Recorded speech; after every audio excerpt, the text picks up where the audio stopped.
Mi nombre es Isabela Flores, y si alguna vez creí en los cuentos de hadas, la muerte de mi esposo Ricardo fue el momento en que la madrastra malvada irrumpió con una motosierra para desmantelar mi castillo. Nuestra historia nunca fue sobre riqueza ostentosa, aunque Ricardo pertenecía a la estirpe Thorne, una de las familias más antiguas y adineradas de la ciudad. Nuestro amor se había construido en la sencillez, en un rincón de esa vasta mansión colonial, un refugio que Ricardo había tallado para nosotros lejos del frío juicio de su madre. Ricardo no era el heredero principal, pero era mi mundo completo, mi roca. Su risa era el único sol que lograba penetrar la sombra de la matriarca familiar, doña Graciela Thorne. Su partida fue un golpe tan súbito y cruel que aún hoy, al recordarlo, siento el mismo vacío físico en el pecho. Un aneurisma cerebral, rápido, brutal, sin tiempo para una despedida, un último abrazo o un te amo final. Simplemente se había ido. La primera puñalada no vino del destino, sino de la soberbia. Los 3 días del velatorio se desarrollaron en la sala principal de la mansión, que para mí era un lugar cargado de dolor insoportable, pero para Graciela era un escenario social. Vestida con un impecable traje de luto de diseñador que parecía más un atuendo de gala que de duelo, Graciela se dedicó a recibir a la alta sociedad. Ella lloraba, sí, pero sus lágrimas parecían ser más por la inconveniencia de la muerte de su hijo y la interrupción de sus negocios que por la pérdida de un ser querido. Yo, en cambio, era una sombra. Me sentaba en un rincón, envuelta en mi dolor genuino, aferrándome a la única foto que me quedaba de Ricardo, una instantánea borrosa de nuestras últimas vacaciones. No podía comer, no podía dormir. Estaba en un estado de estupor, y mi vulnerabilidad se convirtió en el blanco perfecto de su veneno. Doña Graciela nunca me había aceptado. Yo era, a sus ojos, una simple advenediza de origen humilde, una decoración barata que había seducido a su precioso Ricardo. Me miraba constantemente con un desprecio tan denso que casi se podía cortar con un cuchillo. La primera escaramuza ocurrió cuando una amiga mía, María, se acercó a darme un pésame sincero. Graciela irrumpió en la conversación con una sonrisa forzada y condescendiente. «Ah, Isabela, querida, ¿estás bien? Te ves tan frágil. Deberías mostrar más compostura. Los Thorne no se quiebran. Pero claro, supongo que tu origen humilde no te enseñó la disciplina necesaria para estas situaciones. Ricardo era demasiado bueno y noble, siempre rescatando a las almas perdidas». Sus palabras, dichas con una dulzura falsa frente a mi amiga, eran un dardo directo a mi dignidad. Me estaba acusando, en medio de mi luto, de ser una carga y una impostora. Ricardo y yo habíamos vivido en el ala oeste de la mansión, el lado que daba al jardín y que Graciela consideraba demasiado rústico. Nos gustaba precisamente por eso, pero tras el funeral me fue prohibido incluso entrar a nuestra antigua habitación. Graciela había ordenado a la servidumbre que sellaran el ala, argumentando que las pertenencias del difunto deben ser inventariadas y aseguradas inmediatamente para evitar malentendidos. Era una acusación directa de que yo intentaría robar mis propias cosas, o peor, sus. El abogado de la familia, el señor Montenegro, un hombre delgado y resbaladizo, se convirtió en su lacayo. Me abordó en la cocina al día siguiente mientras yo intentaba tomar una taza de té y me informó, con una frialdad legal aterradora, que todas las cuentas bancarias conjuntas habían sido congeladas provisionalmente. Por su seguridad, Isabela, y por la seguridad de los activos de la familia. Sabía que era mentira. Era un movimiento calculado de Graciela para cortarme el suministro de efectivo y obligarme a la rendición. No podía usar mis propias tarjetas ni retirar dinero. Estaba atrapada. Mi luto se volvió solitario y cargado de terror financiero. No solo había perdido a mi esposo, sino que me enfrentaba a la posibilidad real de que la mujer que me odiaba me dejaría sin recursos, sin siquiera el acceso a mis propias posesiones. Pasé la noche en la pequeña biblioteca de la mansión, leyendo las dedicatorias que Ricardo me había escrito en sus libros, la única parte de él que no me habían arrebatado. El miedo era palpable. Yo había confiado ciegamente en Ricardo, asumiendo que él se había ocupado de todos los detalles legales para protegerme de su madre. Pero la muerte llegó sin avisar, y la ley de sucesiones en Texas, donde residía la mayor parte de la fortuna Thorne, era laberíntica y, para Graciela, una herramienta fácil de manipulación. Mi humilde origen se convirtió en la justificación de Graciela para su crueldad. Ella no aportó nada a esta familia, no merece nada. Recuerdo que esa noche, antes de la confrontación final, intenté consolarme pensando en las palabras de Ricardo. Él me había dicho una vez: «Mi madre solo respeta una cosa, Isabela, la ley. Y por eso he puesto algunas pólizas de seguro en vigor que ella nunca podrá tocar». Pero en mi estado de agotamiento y dolor no podía recordar los detalles de esas pólizas. Todo era una niebla. La crueldad de Graciela estaba alcanzando un nuevo nivel. Al enterarse de que yo estaba en la biblioteca, envió a la empleada doméstica a retirarme la manta y la taza de té bajo la excusa de que las sábanas finas no deben estar fuera de las habitaciones y el té mancha los libros antiguos. Estaba siendo tratada como una intrusa, una sirvienta de bajo nivel, en la casa que había sido mi hogar por casi una década. La humillación era mi dolor. Cada mirada condescendiente de Graciela, cada orden a la servidumbre sobre mí, estaba diseñada para erosionar mi espíritu y mi dignidad. Pero en el fondo de mi desesperación, la rabia de la injusticia comenzaba a solidificarse, creando un pequeño y frío núcleo de resistencia. La guerra de Graciela no me destruiría. Me estaba templando, me estaba preparando, sin saberlo, para el enfrentamiento que se avecinaba. Yo era la viuda, despojada de amor y de bienes, a merced de la arpía Thorne. Pero esta arcaica y cruel matriarca estaba a punto de descubrir que había juzgado mal a su presa. El sol de la mañana siguiente, lejos de traer consuelo, iluminó la escena de mi despojo. Había pasado la noche en vela en la biblioteca, el único lugar donde sentía que la sombra de Ricardo aún me protegía. A las 9 en punto, la tranquilidad se hizo añicos. Doña Graciela irrumpió en la biblioteca, y esta vez no estaba sola. El señor Montenegro, el abogado de la familia, la seguía con su habitual sonrisa tensa y una carpeta de cuero bajo el brazo. Graciela ya no vestía de luto. Llevaba un traje de sastre de color crema, un color que proyectaba negocio y control, no pena. Sus ojos eran fríos, duros, desprovistos de cualquier emoción que no fuera la impaciencia. «Levántate, Isabela», ordenó Graciela con una voz que era puro hielo. «Tu tiempo aquí ha terminado. El fuego de la viuda desconsolada ha durado lo suficiente». Yo me levanté lentamente, recogiendo la manta que me había servido de refugio. «¿De qué hablas, Graciela? Estoy de duelo.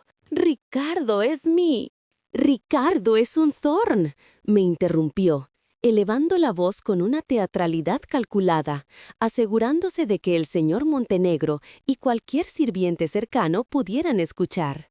«Y esta casa, esta mansión, no es tuya. Nunca lo fue.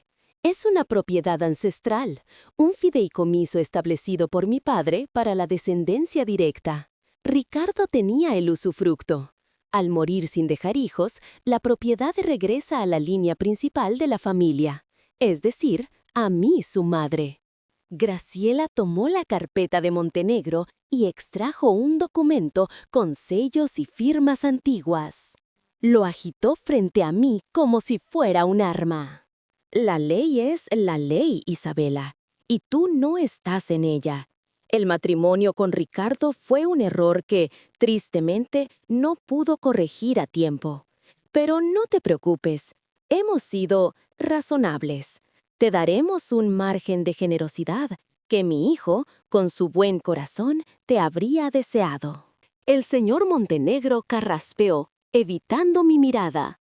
Legalmente, señora Flores, la casa no es parte del patrimonio conyugal. Es propiedad exclusiva de doña Graciela. Ella tiene todo el derecho a exigir que la abandone inmediatamente.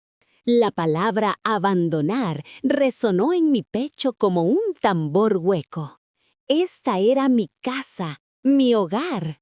Las lágrimas que había estado conteniendo por días finalmente amenazaron con desbordarse. No tienes derecho a hacerme esto. Soy su viuda. ¿Dónde se supone que voy a ir? No tengo acceso a ninguna cuenta. Lo sabes. Graciela sonrió, una sonrisa tan falsa que me dio escalofríos. Oh, sí, sé que te dejé sin acceso. Fue una medida necesaria. Y en cuanto a dónde irás, ese ya no es mi problema.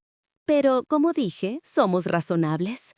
Montenegro te ha preparado un cheque por el valor que estimamos de tus bienes personales. $2,000. Una suma generosa para empezar de nuevo.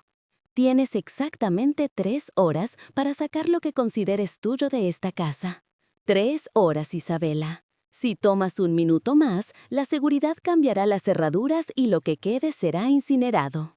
La humillación pública, frente al abogado y con la certeza de que los sirvientes estaban escuchando desde el pasillo, fue la táctica final de Graciela para romper mi espíritu.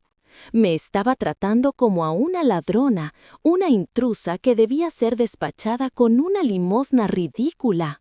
«Guarde su cheque, Graciela», dije, sintiendo que mi voz, aunque baja, se había endurecido con la rabia. La pena se había transformado en un fuego frío.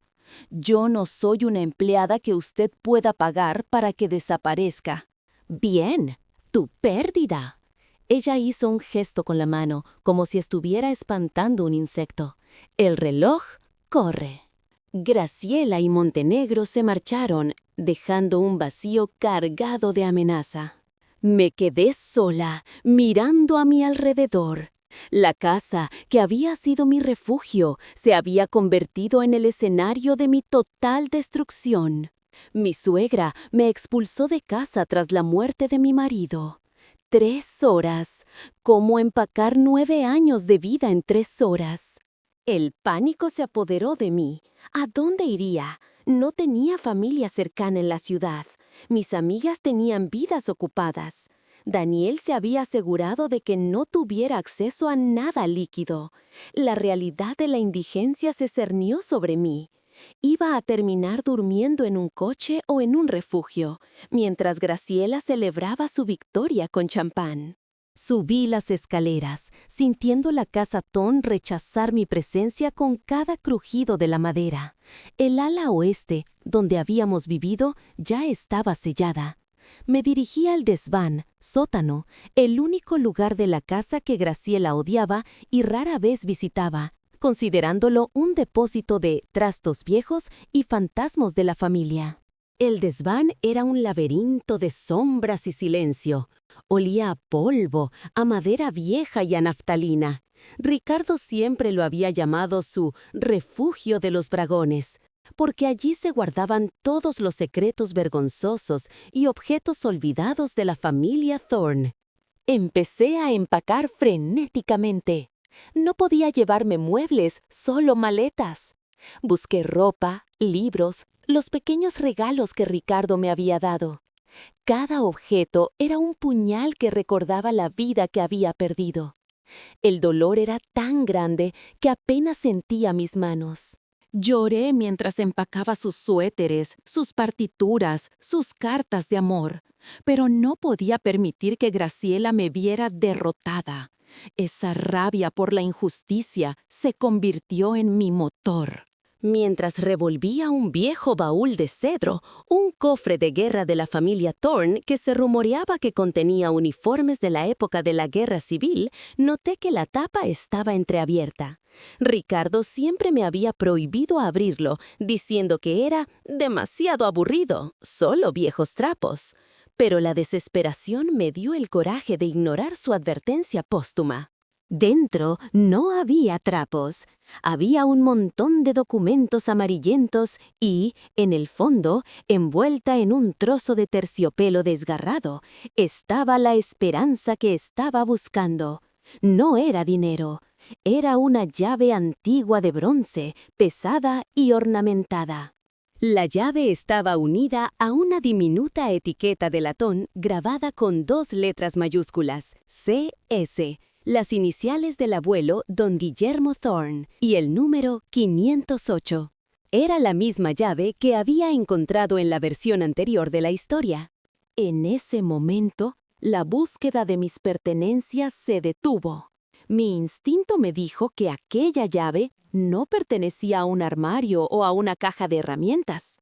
Pertenecía a un secreto. Me aferré a ella con una determinación renovada. La desesperación había encontrado un objetivo. Salí de la mansión Thorne justo a las 3 horas, como una fugitiva.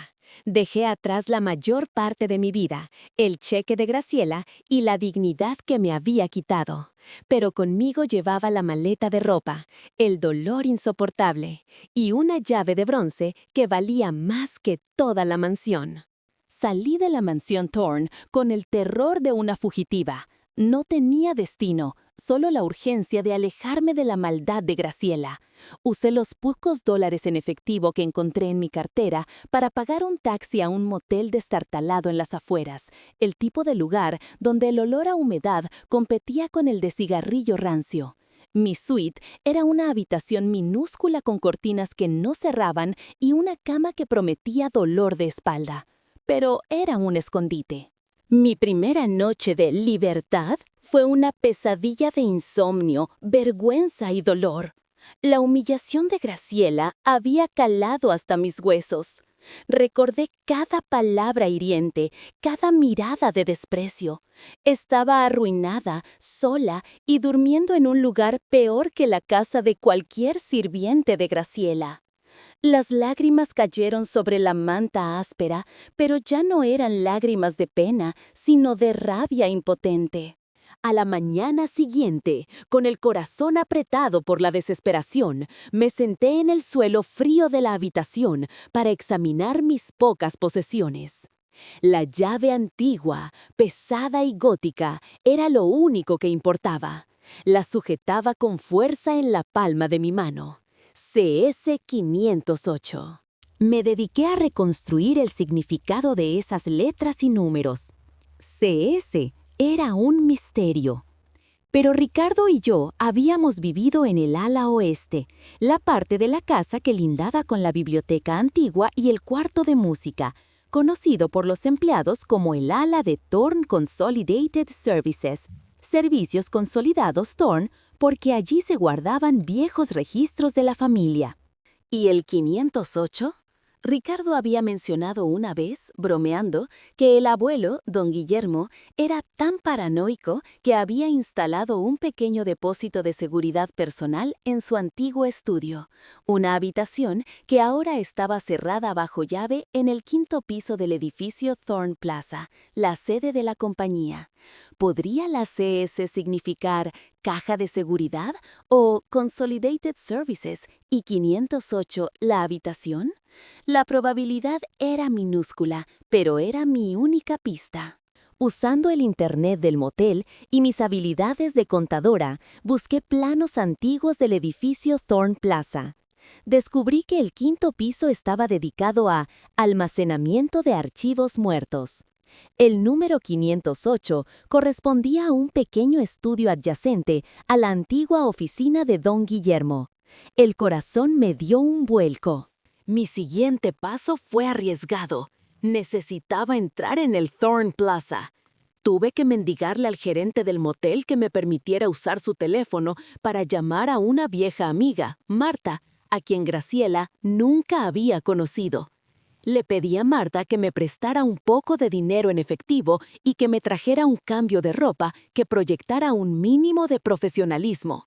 Marta, una mujer leal, accedió sin hacer preguntas. 2 horas después me transformé. Me puse un sobrio traje de pantalón, me maquillé para ocultar las ojeras del insomnio y sujeté mi cabello con firmeza. Me sentía una impostora, pero la rabia por Graciela me daba la fortaleza para interpretar el papel. Llegué al Thorne Plaza. Era un edificio de cristal y acero, un símbolo del imperio que me había expulsado. Dije a la seguridad que tenía una cita con el señor Montenegro y, aprovechando un cambio de turno, logré deslizarme hacia el ascensor. Subí hasta el 5º piso. El piso estaba casi abandonado, lleno de estanterías polvorientas y el olor a papel viejo. Encontré el estudio 508 y la puerta estaba milagrosamente sin llave, solo cerrada con un pestillo sencillo. Entré en la oscuridad. El estudio era pequeño, lleno de mapas antiguos y libros de contabilidad encuadernados en cuero.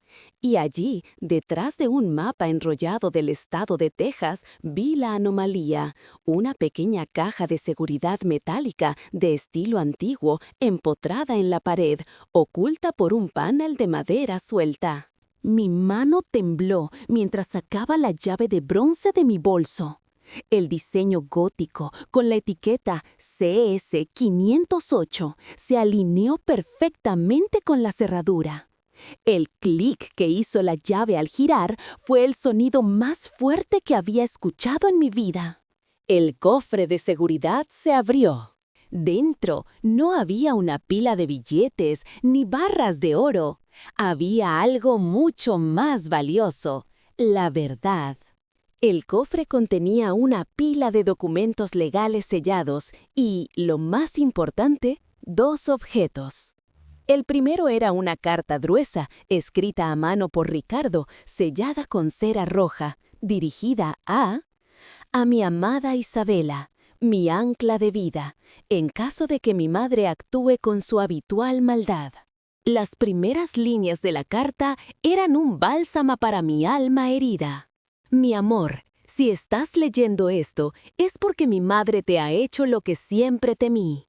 Debes saber que te amo y que nunca te dejaría desamparada. Ricardo explicaba que, con la ayuda de su abuelo, había desviado la mayor parte de la fortuna de los Thorne a un fideicomiso secreto, diseñado precisamente para activarse en caso de que Graciela intentara despojarme. Mencionaba el nombre que me había perseguido desde el ático: el protocolo del sello. El segundo objeto era el artefacto clave, un viejo anillo de sello de oro, liso, sin adornos, pero con un peso inesperado.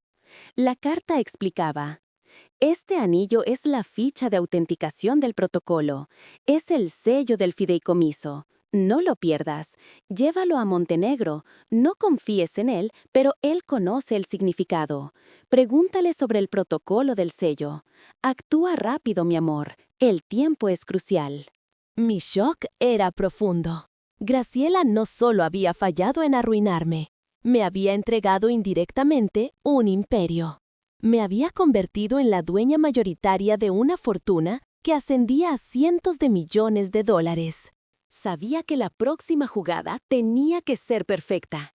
Poner mi fe en Montenegro era un riesgo, pero él era la única conexión viva con el secreto del protocolo del sello. Salí del Thorne Plaza no ya como una viuda desamparada, sino como la portadora de la verdad, con el anillo de sello apretado en mi mano, lista para el enfrentamiento. Con la llave de bronce y el anillo de sello bien escondidos en el forro de mi chaqueta, utilicé el poco dinero que Marta me había prestado para presentarme en el imponente bufete de abogados del señor Montenegro. Logré conseguir una cita urgente bajo la excusa de querer discutir los términos de la compensación y el divorcio que Graciela me había ofrecido. No tenía otra opción. Si el protocolo del sello era real, Montenegro era la única persona que podría autenticar el significado del anillo.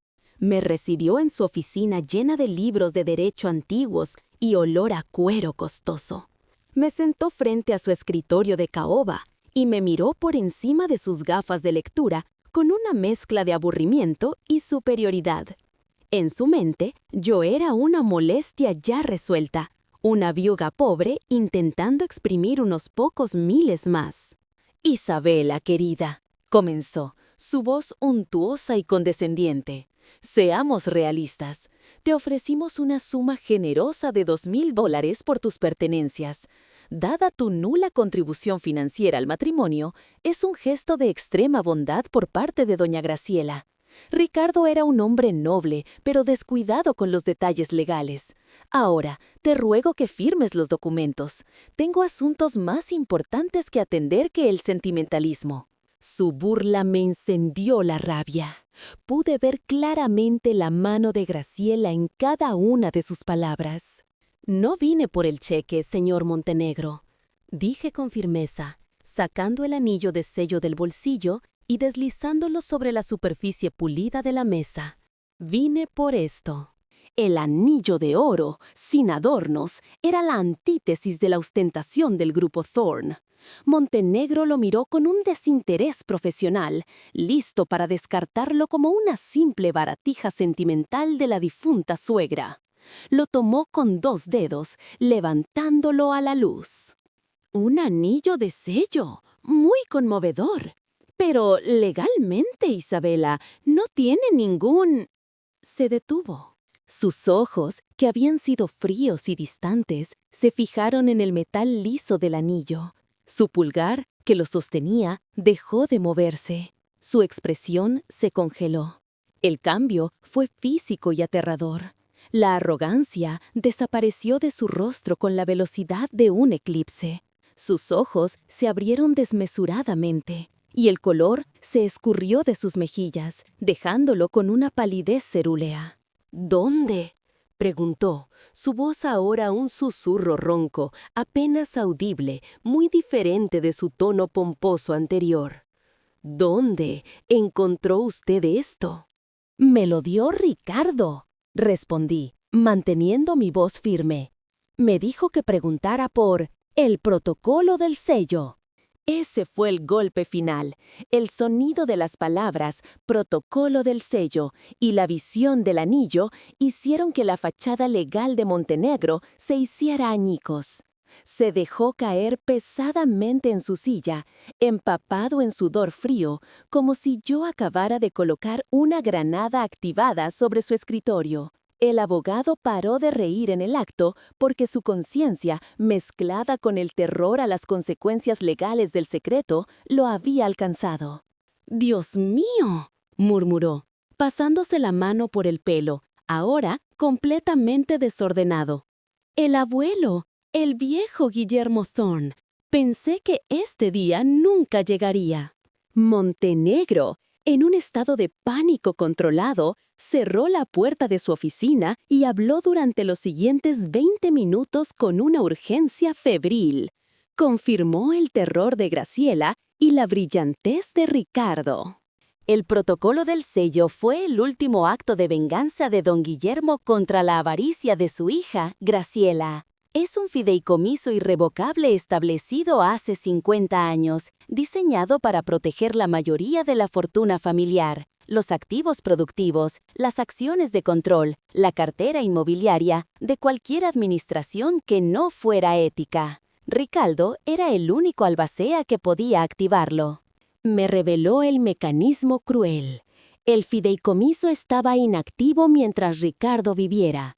Se activaría tras su muerte, transfiriendo todos los activos principales al cónyuge sobreviviente, pero solo bajo una condición clave: que el cónyuge fuera despojado o expulsado por Graciela en un acto que demostrara públicamente su avaricia. El anillo era la ficha de autenticación. «Usted, Isabela», dijo, señalándome con un dedo tembloroso, «no es una viuda pobre. Usted es la propietaria legal y mayoritaria de los activos de la familia Thorne, valorados en más de $250 millones. Graciela, al despojarla, cumplió la condición del abuelo». Mi mente se esforzaba por asimilar la cifra, 250 millones. Y mi dolor se transformó en una comprensión fría y profunda. Ricardo no me había abandonado, me había protegido. Pero la revelación vino con un cronómetro implacable. La activación del protocolo es automática, pero la ejecución legal debe ser inmediata. Graciela está a punto de firmar un préstamo de $50 millones. Si ella logra consolidar esa deuda sobre los activos que legalmente ahora son suyos, el litigio se convertirá en un infierno de años y usted perderá el control de la empresa por deudas que no contrajo. Tenemos solo 48 horas para presentar los documentos del protocolo a la Junta de Fideicomisarios. Montenegro estaba comprometido con el protocolo. Su ética profesional y el miedo a desobedecer a don Guillermo eran mayores que su lealtad a Graciela. Pero estaba demasiado contaminado para representarme. Me entregó una nueva tarjeta, no de su bufete, sino de una abogada externa, doctora Vivian Vance. Ella no conoce a los Thorne. Es una depredadora legal, especializada en adquisiciones hostiles. Vaya a verla, ahora. Y por el amor de Dios, no vuelva a hablar con Graciela. Usted es la dueña del grupo Thorne, pero debe seguir actuando como la viuda arruinada por un día más. Salí de la oficina de Montenegro con la cabeza girando. Había entrado siendo una víctima y había salido siendo la dueña de la vida de mi verdugo. La rabia de la injusticia se había convertido en un poder monumental, y la hora de la venganza profesional y fría estaba a punto de sonar. Dejé la oficina del señor Montenegro con el anillo de sello apretado en mi mano, sintiéndome como una bomba a punto de explotar. El terror de ser descubierta por Graciela se mezclaba con la adrenalina de los $250 millones. Era la dueña de un imperio, pero no tenía ni $1 para pagar el taxi. Mi primera misión fue llegar a la oficina de la doctora Vivian Vance. El bufete de la doctora Vance ocupaba los 2 últimos pisos de un rascacielos de cristal y acero. El ascensor me llevó a un mundo de lujo sobrio y eficiencia implacable.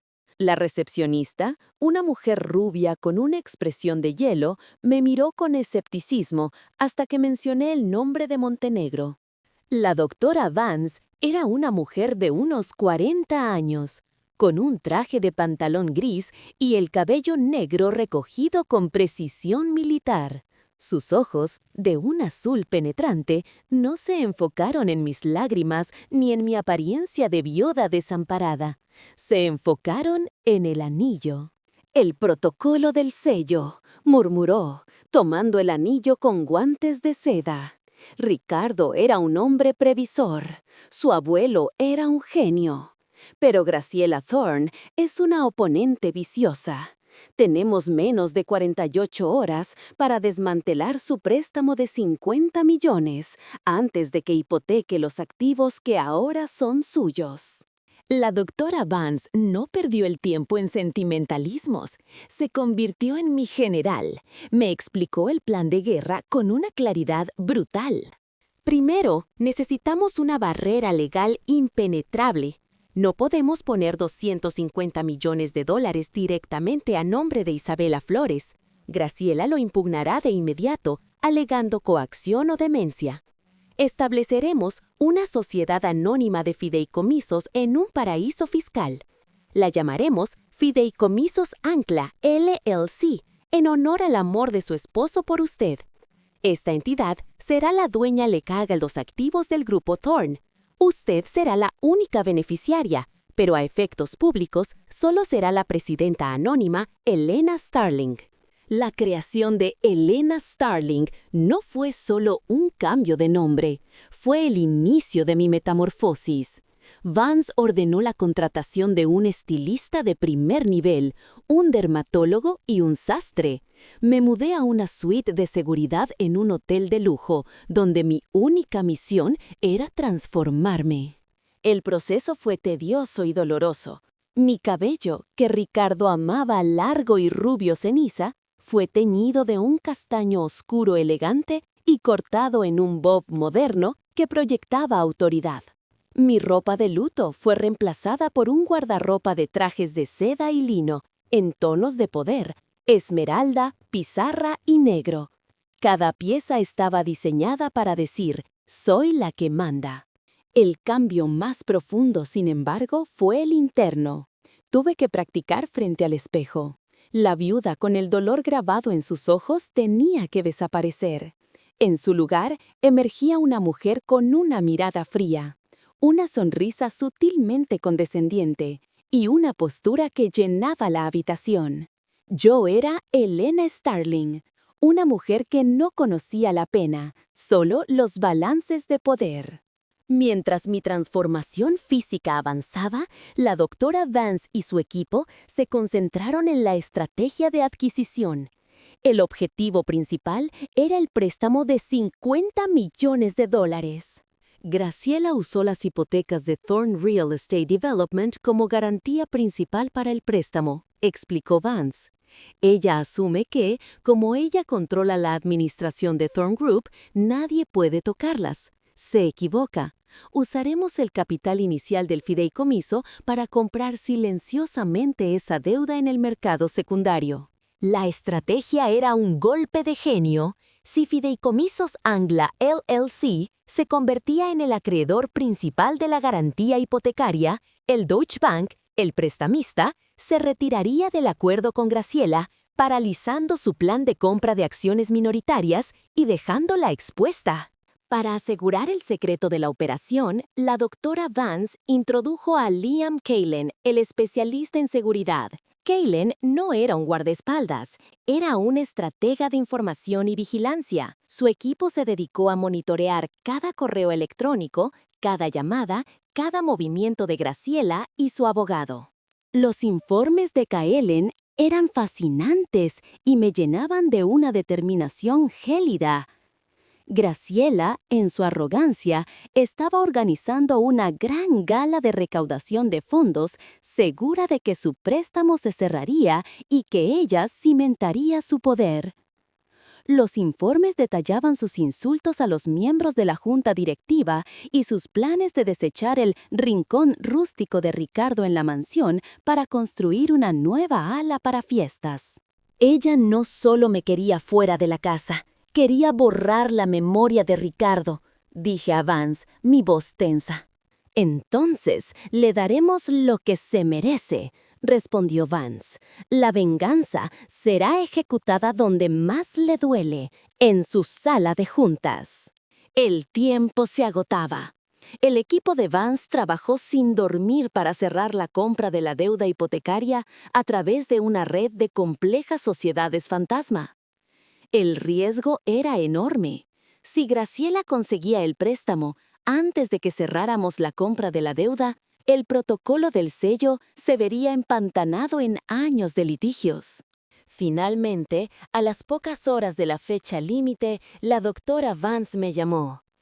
Clara, o mejor dicho, Elena, el trato está cerrado. Fideicomisos Ancla es la dueña de la garantía hipotecaria de Thorn Real Estate Development. El Deutsche Bank acaba de notificar a Graciela que el préstamo ha sido revocado. Sentí un escalofrío de triunfo. Graciela estaba paralizada. Ahora era el momento de la confrontación. Vance coordinó una reunión de emergencia de la junta directiva de la subsidiaria para el día siguiente. Graciela sería notificada, pensando que era solo una formalidad legal. Pero en esa sala de juntas, la viuda desamparada se enfrentaría a la matriarca como la dueña de su destino. Las 72 horas transcurridas desde que me presenté en la oficina de la doctora Vance hasta la mañana de la reunión de la junta directiva de emergencia fueron un lapso de hiperfoco. Dejé atrás todo vestigio de la desesperación. El dolor por Ricardo se había transformado en la concentración fría de un cirujano.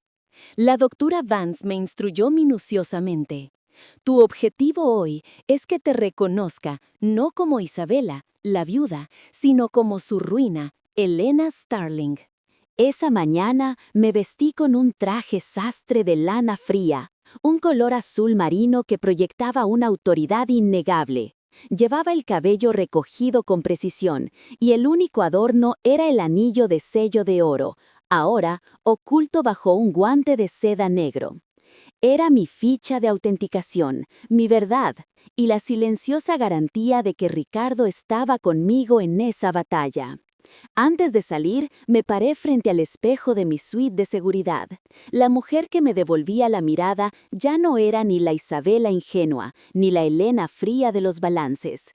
Era una fusión de ambas, templada por el sufrimiento y armada con la ley. Liam Kaelen me entregó el último informe de vigilancia. La noticia de que el Deutsche Bank había revocado el préstamo de $50 millones golpeó a doña Graciela con la fuerza de un huracán. Los reportes detallaban sus gritos en la oficina, sus llamadas frenéticas a Montenegro y su absoluta incapacidad para concebir que el problema no fuera un error técnico, sino una ofensiva calculada. Su arrogancia la hacía ciega. Asumió que la reunión de emergencia de la junta directiva era una formalidad, una pataleta de los accionistas minoritarios que querían explicaciones sobre el fracaso del préstamo. Nunca se imaginó que la llamada era una citación a su propia ejecución. Llegué a la sede central del Grupo Thorn, un edificio que yo conocía íntimamente, pero que ahora se sentía como un territorio enemigo. El personal de seguridad me saludó con deferencia, sin reconocerme, pero sintiendo la autoridad que emanaba de mi presencia. Subí en el ascensor privado que Ricardo usaba para evadir a su madre, y a cada piso sentí cómo el poder de mi nueva identidad se solidificaba. La sala de juntas, el mismo lugar donde Graciela había conspirado y donde había humillado a incontables empleados, era el escenario perfecto. Era una vasta extensión de mármol y caoba diseñada para intimidar. El ambiente estaba tenso. Los miembros de la junta directiva, la mayoría hombres mayores y cansados, estaban sentados en sus lugares, sintiendo el nerviosismo por el fracaso del préstamo. Doña Graciela llegó, como era su costumbre, 10 minutos tarde, asegurándose de que la ansiedad de los demás se hubiera disparado. Entró con un traje de diseñador rojo carmesí, un color de guerra y una actitud agresiva. «Bien, Montenegro», espetó, sentándose en la cabecera. «¿Podemos terminar esta farsa? ¿Quién demonios convocó esta reunión? ¿Algún accionista insignificante que no entiende de grandes finanzas?» El señor Montenegro, cuyo rostro parecía hecho de cera, evitó mi mirada y apenas se atrevió a hablar. La doctora Vance, que estaba sentada junto a mí, tomó la palabra, con una calma que contrastaba con la furia de Graciela. «Con su permiso, señora Thorne, el propósito de esta reunión extraordinaria, convocada por el nuevo acreedor mayoritario de la subsidiaria Thorne Real Estate Development, es revisar las fallas en el proceso de garantía de su préstamo y la posterior revocación por parte del Deutsche Bank». Graciela bufó, gesticulando con desdén. «Es una tontería». El banco se asustó. «Lo conseguiré en otro lugar. Ahora, que se presenten los pequeños gusanos que están interfiriendo con mis negocios». La doctora Vance me miró, y con esa mirada me dio la señal. Me levanté lentamente, manteniendo mi expresión neutral. «Yo me presento, Graciela», dije. Mi voz no era fuerte, sino resonante, cortando el aire de la sala. «Yo soy la nueva acreedora mayoritaria y también la persona que lo convocó». Graciela giró en su silla para encararme y el teatro se desvaneció. Su expresión pasó por todas las fases del reconocimiento: la confusión, la incredulidad, el desdén y finalmente el horror. No fue la ropa ni el cabello lo que la traicionó, sino la calma absoluta en mis ojos, una calma que ella misma me había enseñado con su crueldad. «¡Tú!», su voz se rompió, convirtiéndose en un chillido de incredulidad. «Tú eres la viuda, la desamparada. ¡Seguridad! ¡Saquen a esta intrusa!». «Me temo que eso no será posible, Graciela», intervino Vance, deslizando un documento sellado hacia la cabecera. «Permítame presentar formalmente a la señora Isabela Flores, que ahora opera bajo el nombre fiduciario de Elena Starling. Y como presidenta de Fideicomisos Ancla LLC, nuestra entidad acaba de adquirir la deuda de la subsidiaria. En términos simples, su garantía es ahora propiedad de mi cliente. Graciela se levantó, temblando. Su traje rojo se agitaba. Estaba acorralada en su propio trono. Se dio cuenta, en un instante brutal, de que la viuda que ella había arrojado a la calle con $2,000 en limosnas no solo era millonaria, sino que era la única dueña de los activos que ella había usado como garantía. Y en cuanto a su derecho a estar aquí, continuó Vance sin piedad, la señora Flores no solo es una acreedora. Ella es la dueña mayoritaria del grupo Thorne, debido a la activación de una cláusula testamentaria que usted misma se encargó de cumplir. El silencio de los miembros de la Junta era ensordecedor. Graciela, por primera vez en su vida, no tenía palabras. Había sido derrotada en su juego y en su propio territorio por la mujer que había jurado destruir. La venganza no era una emoción, era un documento legal. La salida de doña Graciela de la sala de juntas no fue una retirada, fue una expulsión forzada, acompañada por los alaridos histéricos de una mujer que acababa de perder el único dios al que servía, el poder. El aire de la sala, denso por el mármol y la riqueza, se llenó de la fetidez de su pánico. Gritaba promesas vacías de arruinarme, de demandar a Montenegro y de quemar el grupo Thorne hasta sus cimientos. Sus amenazas, sin embargo, ya no eran órdenes, eran el patético rugido de una bestia herida.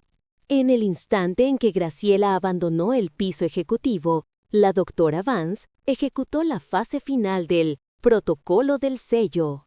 No había tiempo para piedad ni para esperar. «Señores», anunció Vance a la junta directiva en shock, con una pila de documentos en sus manos.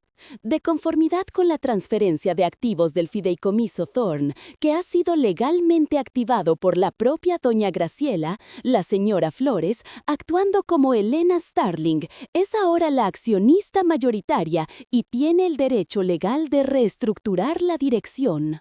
La Junta, compuesta por hombres que temían más a la ley que a Graciela, votó unánimemente para destituirla formalmente de todos sus cargos administrativos y ejecutivos. Yo no pronuncié una palabra. Mi silencio era el martillo que sellaba su destino. El mismo imperio que Graciela había usado para humillarme, ahora la expulsaba. El escándalo financiero se desató en las siguientes 24 horas. La doctora Vance se aseguró de que los medios financieros recibieran un comunicado frío y fáctico. La mala gestión y el riesgo imprudente de doña Graciela habían provocado la revocación del préstamo de 50 millones, lo que llevó a la toma de control por parte de un nuevo acreedor. La historia del protocolo del sello y la cláusula de crueldad probada se filtró de forma selectiva. La humillación se convirtió en un registro público. La Thorne, que valoraba la reputación por encima de todo, había perdido su imperio por su incapacidad de ser simplemente humana. Graciela, con su imperio desmoronándose, intentó una última jugada personal. Fue a casa de sus amigas más cercanas, buscando consuelo, buscando apoyo financiero para una demanda. Fue rechazada sistemáticamente. Las damas de la sociedad que antes la adulaban, ahora veían en ella una mancha, un riesgo. El poder de la ruina social fue tan rápido como el colapso financiero. Pero la venganza más dulce y simbólica llegó con la mansión. Graciela creía que la casa era su último bastión de poder. Sin embargo, el protocolo del sello era meticuloso. Todos los activos principales, incluyendo la propiedad ancestral de la familia, habían sido transferidos al fideicomiso Ancla. Graciela ahora vivía como una inquilina sin derechos en una casa que pertenecía a la mujer que había expulsado. 2 días después de la reunión, Liam Caelen y un equipo de seguridad legal se presentaron en la mansión Thorne con una orden judicial. Graciela intentó oponer resistencia, gritando que la orden era falsa, que ella era la dueña. pero la ley, por primera vez, estaba de mi lado. La escena fue un espejo cruel de mi propia expulsión. Graciela, con el rostro descompuesto y sin el maquillaje que ocultaba su edad, fue obligada a empacar sus pertenencias. Ella, que me había dado 3 horas y $2,000, tuvo que ver cómo sus muebles de época, sus joyas y su arte eran catalogados y puestos bajo la custodia del fideicomiso Ancla. Mi presencia no fue necesaria, pero la doctora Vance me sugirió estar cerca. La vi desde el coche blindado, escondida en las sombras de la calle, como ella me había escondido a mí en la oscuridad de su desprecio. La vi salir de la casa, no con la dignidad forzada que yo había exhibido, sino con una furia impotente. No llevaba una maleta, sino una pila de documentos. Los alaridos de Graciela se dirigieron a la servidumbre, a los abogados, al cielo. «Me vengaré, Isabela. Te juro que te arruinaré». El eco de sus promesas de odio era débil, apagado por el sonido del portón de hierro de la mansión cerrándose detrás de ella. Se quedó sola en la acera, la poderosa doña Graciela Thorne, con el cheque de compensación que yo había ordenado que le enviaran por correo. $10,000, una ironía calculada de mi parte, siendo el único dinero real que le quedaba en el mundo. La mujer que había deseado mi miseria ahora se enfrentaba a la suya propia. En ese momento, la rabia que había alimentado a Elena Starling se disipó. El sabor del triunfo era frío y limpio. La venganza no era un final, sino una limpieza necesaria. Ricardo me había amado tanto que había pasado una década preparando mi defensa. Mi misión de justicia estaba cumplida. Ahora era el momento de honrar la parte más importante de su legado, el propósito. El grupo Thorne, liberado del control vicioso de Graciela, estaba listo para una nueva era de gestión ética. Yo tenía que decidir qué hacer con $250 millones y el resto de mi vida. El dolor de la pérdida seguía ahí, pero ahora estaba envuelto en la certeza de que mi futuro sería tan brillante como el amor de Ricardo había sido puro. El polvo de la batalla legal y personal se asentó con la caída definitiva de doña Graciela. Su figura, antes imponente, se disolvió en juicios menores y un ostracismo social del que nunca se recuperaría. Para mí, Isabela, la victoria no se midió en el dinero que entraba en el fideicomiso Ancla, sino en la calma que finalmente inundó mi espíritu.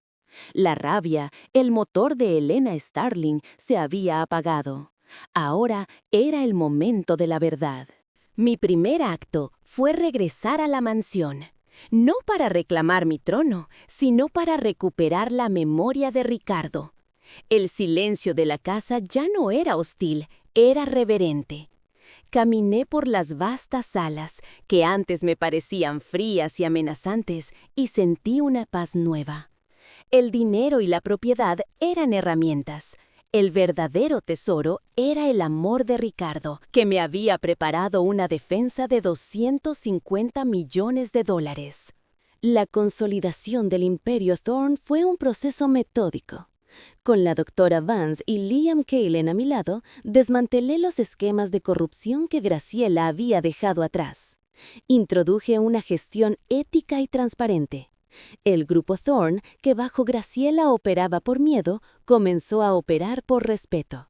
Este trabajo de limpieza, aunque tedioso, fue la confirmación de que Ricardo no solo había protegido su fortuna, sino su nombre. Pero sabía que mi vida no podía ser solo sobre balances.